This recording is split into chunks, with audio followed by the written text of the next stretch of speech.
नमस्कार दोस्त लोग, हमारे चैनल प्रकाशबाजी पे आप सभी लोग के स्वागत बा। आज हम फिर एगो भोजपुरी कविता लेके आइल बनी। बबुनी पढ़े आइल बड़ी पटना। आशा ना पूरा विश्वास बा कि ई कविता आप सभी लोग के पसंद आई, तो आई सुनल जाओ।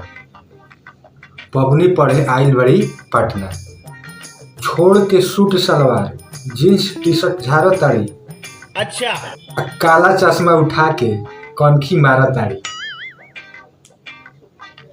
गांव में रही सिंपल, अच्छा शहर में बदल गोली कातना, आ बबुनी पढ़े आइल बड़ी पटना। आगे सुनी। आइल रही बीपीएससी के पढ़े, फार्म भरत ताड़ी जीडी के, अच्छा अब बोलत रही भोजपुरी, अब खड़ी हिंदी बोलत ताड़ी दांत पीसी की।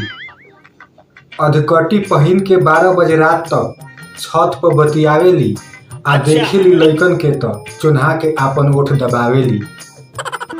जाली छुट्टी में गावे तो सबके जनावेली, अच्छा हम पटना रही न सबके एटीट्यूड में बतावेली। आगे सुनी।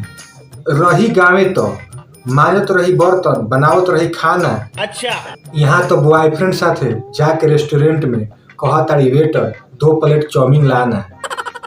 रोज शाम के जाली मॉल, किसिम किसिम के ड्रेस लइकन से किनावेली, अच्छा आ कौनो से व्हाट्सएप से तो कौनो से वीडियो कॉल पे बतियावेली।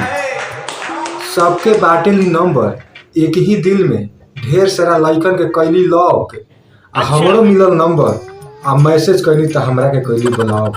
गजब बेइज्जती है। जाली पढ़े लाइब्रेरी में तो व्हाट्सएप पे करेली चैटिंग, अच्छा आ कबो कबो हमू फोन लगाई तो नंबर बतावे वेटिंग। बाप के पैसा उड़ावस, मिलेला जातना, बबुनी पढ़े आइल बड़ी पटना। दोस्त लोग बताई कविता ई कैसन लागल ह। आशा ना पूरा विश्वास बा कि ई कविता रउरा सभी के पसंद आई होखे, तो एगो लाइक जरूर कर दे और हमारे चैनल के सब्सक्राइब कर दे। और हाँ, अपना दोस्त के भी ई कविता सुनावे चाहतनी तो अपन व्हाट्सएप ग्रुप में ई शेयर कर दे। तो इतने कह के हम बाणी के विराम देतनी। धन्यवाद। जय हिंद, जय भारत।